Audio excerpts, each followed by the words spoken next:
Real estate, second home, brokerage, property selling आणि RERA हे शब्द सलग सर्वसामान्यांच्या कानावर पडतात. पण रेरा म्हणजे ॲक्चुअली काय आणि रेराचा वापर कशा पद्धतीनं केला जातो? तर रेरा हे रिअल इस्टेट डेव्हलपमेंटमधला या क्षेत्रामधला एक खूपच महत्त्वाचं पाऊल आहे, एस्पेशली ग्राहकांसाठी. बरं. रेरा म्हणजे रिअल इस्टेट डेव्हलपमेंट ऑथॉरिटी. अच्छा.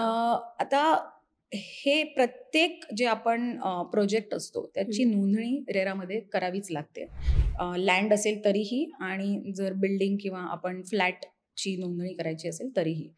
हं. रेराकडे रेराचा जो रजिस्ट्रेशन नंबर असतो ते आल्यानंतरच एखादा डेव्हलपर त्या प्रोजेक्टचं मार्केटिंग सुरू करू शकते.